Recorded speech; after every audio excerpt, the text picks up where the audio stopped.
Nigeria's economy capable of growing to a maximum of 2.2% before end of 2021, says Finance Minister Zainab Ahmed. Central Bank of Nigeria to kickstart disbursement of another 150 billion naira to households as Monetary Policy Committee meets in Abuja. Federal government to support micro, small and medium enterprises with $1 billion syndicated loan. Plus Asia Pacific stocks mixed as Baidu rises in Hong Kong debut. Details of these and more on Business Express on the network service of the NTA, and we are reaching you live from Abuja, the nation's capital. I am Liakatun Babatunde.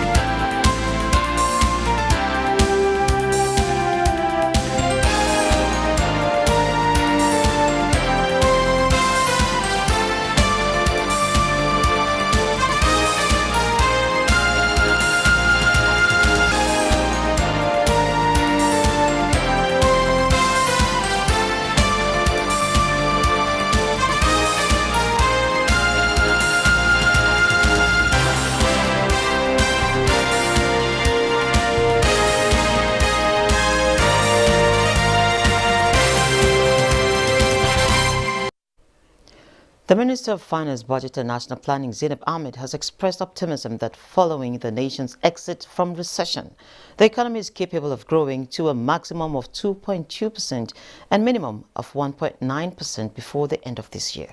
She stated these while briefing journalists on the achievements recorded in Nigeria's economic subsector. And a State House correspondent, Adam Osambo, completes that report. The media briefing was put together by the Presidential Communications team to bring Nigerians up to speed about the giant strides recorded by the Buhari presidency in critical sectors of the economy. Finance Minister Zainab Ahmed explained that despite the impact of COVID-19 on global economy, Nigeria's upward trajectory towards achieving a sustainable future has been maintained through pragmatic implementation of policies and programs. One of the measures that have been taken is the setting up of this 1 trillion naira infrastructure company. We call it the InfraCo. It's been approved by the President. The InfraCo will finance public sector asset development, rehabilitation as well as reconstruction. They will also be able to invest in cutting-edge infrastructure in roads, rail, power and other key infrastructures across the country. The federal government has just recently signed a contract with Siemens AG of Germany. It's meant to modernize the electricity grid in the country. It is going to help us to expand the operational capacity from where we are now up to 25,000 megawatts over the next couple of years. There's the Executive Order number 7, which is a road infrastructure tax credit scheme that is ongoing and making progress. There are some major roads that are being constructed under the RITC, and the value of these interventions is almost 1 trillion naira in infrastructure projects today. The Central Bank of Nigeria has released the list of 47 international money transfer operators that are licensed to operate in the country. The Apex Bank disclosed these on its website and says some operators had their addresses in Nigeria while others were based outside the country. The CBN recently introduced a rebate of 5 naira for every $1 fund remitted to Nigeria through International Monetary Transfer Operators (IMTOs) in its Forex policy. The CBN Governor Godwin Emefiele added that in an effort to reduce the cost burden of remitting funds to Nigeria by working Nigerians in the diaspora, the Central Bank of Nigeria has introduced the measure. Also, through all the funds, this rebate will be provided to the bank accounts of beneficiaries following receipts of remittance inflows. Let's now see how much Naira is exchanging for other currencies.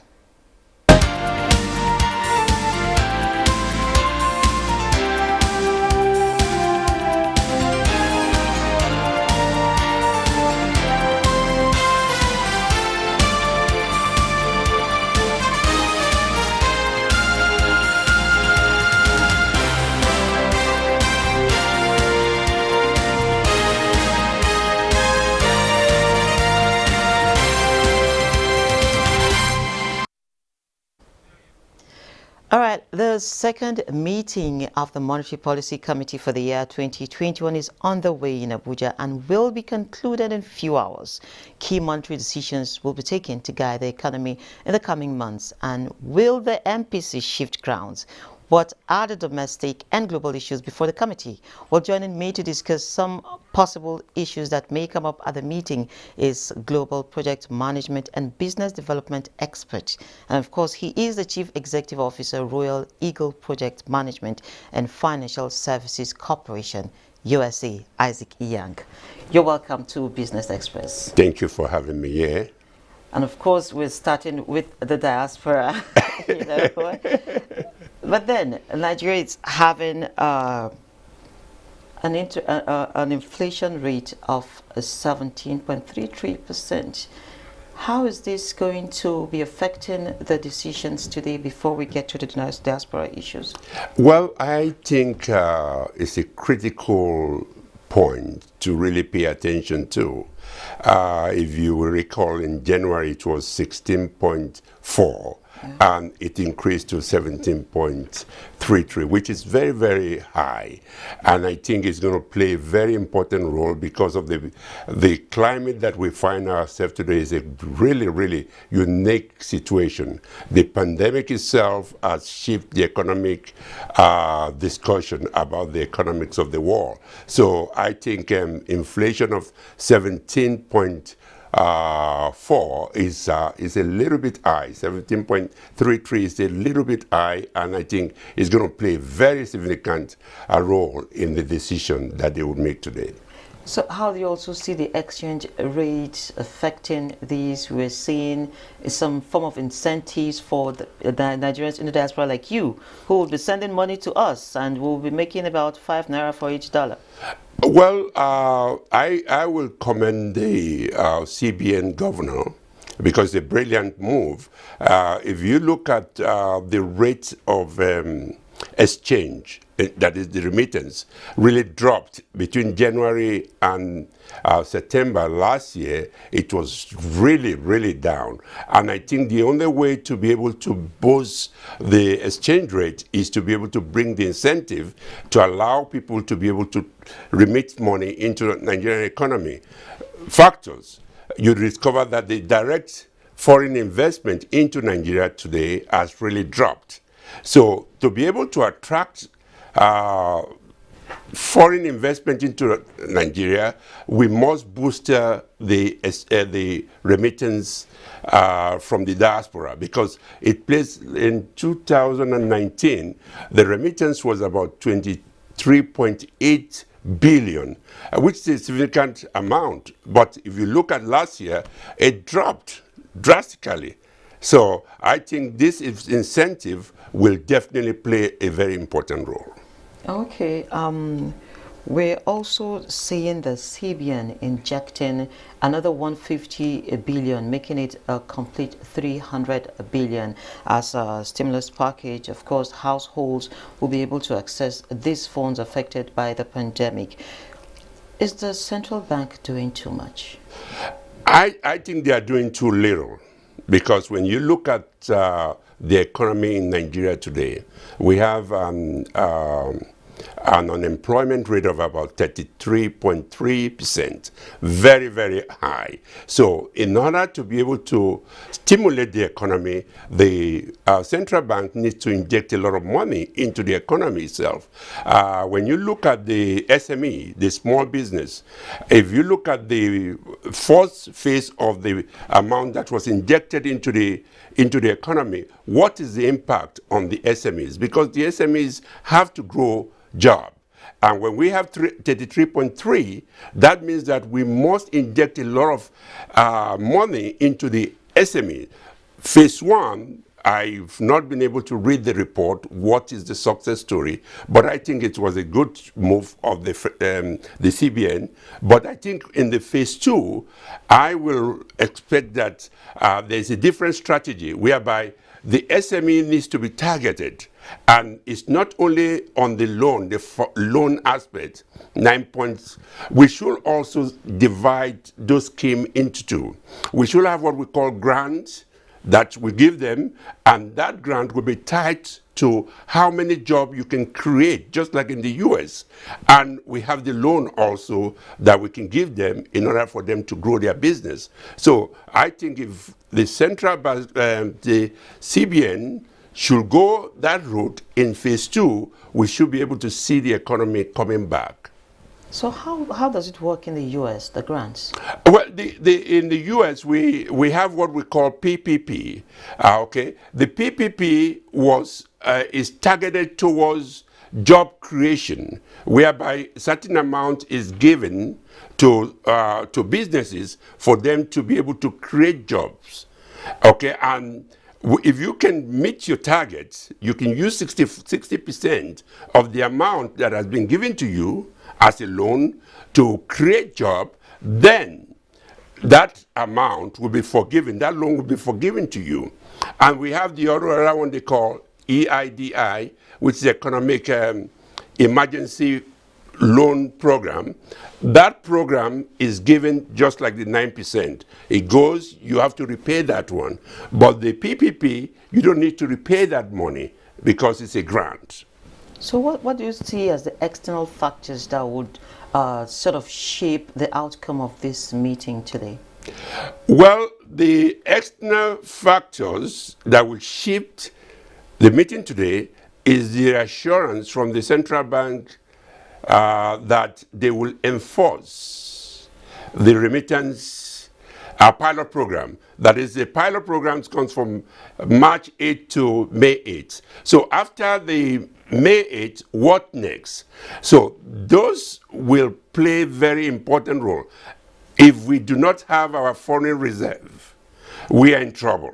So we must look at how we can increase our foreign reserve. So that external force of increasing the foreign reserve will play a very important role in the decision today. Also bear in mind that if you look at the foreign direct investment into Nigeria today, I came in yesterday and I flew into Nigeria. I saw the aircraft were empty. So we must look at how we can attract the foreign direct investment back into Nigeria. That is a very key point that I think the government needs to pay attention to. Okay, do you see the oil price that has also risen above the budgeted benchmark? Do you see it playing any role today? Is that good news for us? I never want to evaluate the economy of Nigeria based on oil. It has always, at the end, we come back to ground zero. I think we need to develop a different strategy, not putting our budget based on oil. We need to create another venue to be able to attract a lot of foreign reserve into our economy. Yes, in the temporary rule, the increase in oil will help the economy, will boost the economy. But the question is that the increase, what are we going to do with the increase? Are we going to invest it into infrastructure? Are we going to invest it into education? Are we going to invest it into healthcare? Okay, those are the key components. Human capital, we must invest in human beings. Now, globally, we've seen a sort of improvement in COVID-19 vaccine supplies. How do we relate this? How valuable is this to monetary decisions? Well, if you look in the US, for example, today, the vaccine is playing a very important role. The economy of the world was crumbled. I call it was crumbled. But with the vaccine is giving us a new hope that the economy will pick up. In terms of Nigeria, I hope we will invest in the vaccine. We will not rely on the foreign donor to give us free vaccine. We need to invest. We need to put some money, do research and development, develop this vaccine in our country, We have the talent, we have the knowledge, we have the diasporas. We need to attract them into Nigeria and build that vaccine within Nigeria. I think that will help the economy of Nigeria. We will export it to all West Africa country. All West Africa or Africa country relies on Nigeria. If we can do it, then we'll be on top. Okay, and now let me just bring some updates. Just less than 2 weeks ago, we had the central bank issue grants of more than 200 million naira to 5 researchers. And of those 5, we have about 2 or so of them who are into the herbal practice. Now, the grants, they're not going to pay back to the central bank, but of course, it's also in line with the vaccines and solutions for other diseases. Other people are going to benefit from this pool of fund. How do you see this impacting on Nigeria? You have cited some instances already. Is that a good point to start with, just 5? I think even 1 is good in Nigeria. But the question will be the accountability. It's not only to invest in research and development. If you invest in research and development, what are the expectations? What is the end product? We cannot put, for example, rehabilitation of the Port Harcourt refinery, 1.8 billion. The question there is that how are they going to be held accountable for that? They will use that money the way it is expected. So the research and development is a good thing, and I will encourage it, but I will also encourage them to integrate some of the diasporas. We have the brain outside there. Let's attract those individuals into the research so that they will be part of it. You see, we cannot isolate India, China. They use their diaspora in order to build their economy. It is time for Nigeria to start using the diasporas to build the economy of Nigeria. We can't do it alone in Nigeria. We have to go out and look for the brain. And the brain is in Nigeria, but there are some brains beyond what we have in Nigeria. Okay, so before I let you go, do you see them increasing the rates, reducing the rates, or remaining at? In my own life history, I have never seen anything that goes up that comes down in Nigeria. So I live to see a day that I will be proved wrong. But I do not expect the rate to come down.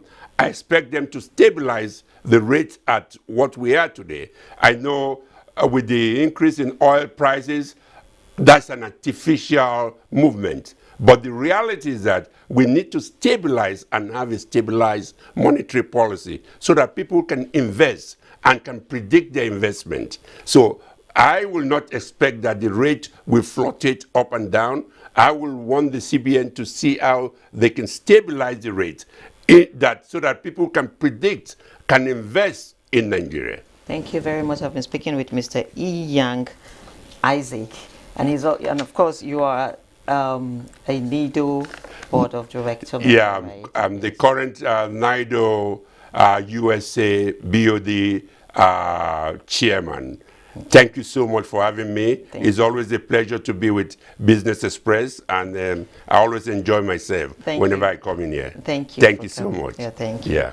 So let's move on now. The positive feedback being received from beneficiaries of the MSME Survival Fund will further spur the federal government into finding more ways of supporting operators and to continue working hard to meet the expectations of all Nigerians. Vice President Yemi Osinbajo stated these at separate virtual interactions with leaders of Road Transport Owners Association and some proprietors of private schools, who commended the federal government for the transparency and unbiased manner the Survival Fund is being executed. Let's join Gideon Ifadi.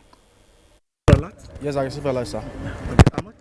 I received 30,000 alert earlier. Umar Muhammad Salisu is a commercial tricycle operator in the Federal Capital Territory. He is here alongside other commercial tricycle and motorcycle operators who were affected by the COVID-19 lockdown. The case lack of plenty things on it. So I need money to repair it. So this money I was highly appreciative of having it. And they have made true their promise.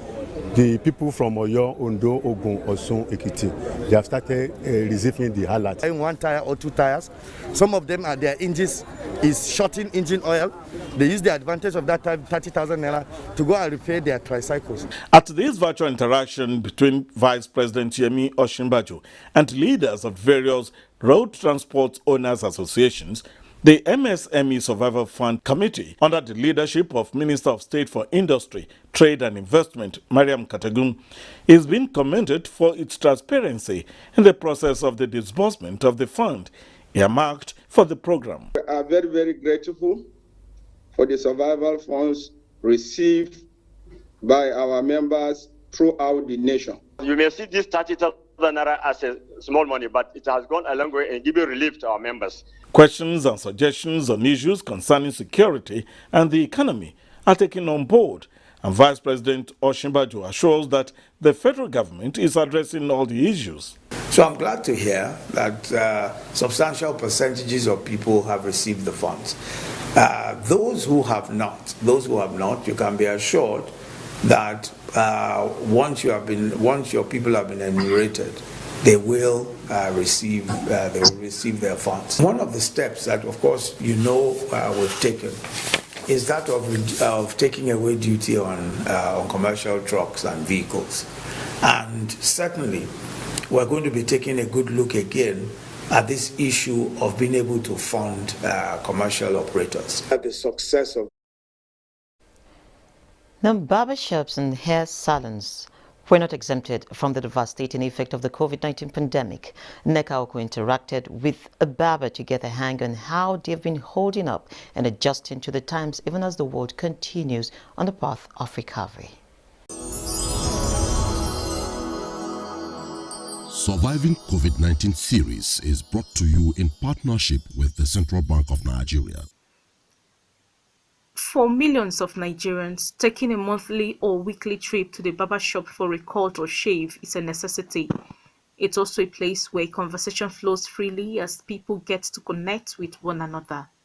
But in one fell swoop, the COVID-19 pandemic struck, causing barbers like many other micro businesses to go from being lucrative to struggling for survival. James Tekla has worked in a barber shop for a couple of years. He tells of how it took a hit during the lockdown. And it was so bad to the extent that people were no longer coming to barber shop due to the fear of COVID-19, social distancing and all of that. I know barber shop is one of the worst hit. You can't barb somebody without touching the person or standing close to the person, so it was so terrible. With revenues dropping and no extra source of income, James resorted to home service for selected clients for survival. We just have only two ways. You can either go for home service if people are no longer coming to barber shop. And some people were like, we just come to my house. And when you get there, you're like, let me sanitize you. They will put a lot of COVID-19 guidelines, spread, your sanitizer, your face mask, and all of that. So business is picking up gradually as compared to lockdown. Now they have relaxed the lockdown, so everything, the business is coming up gradually. But then there's a lot of people that they cannot even come to barber shop, especially some people who are of age, these old men, they are still scared of coming to public places. Presently, James is taking things one day at a time, but not without some take-home lessons from the pandemic. We learn a lot from the lockdown. Like small, we create some other avenues that after barbing now. Okay, if there's nothing like barbing, what would you be doing? So we indulge in some other things like, okay, now let me just think of what to do. Since the business of barbing is no longer booming now.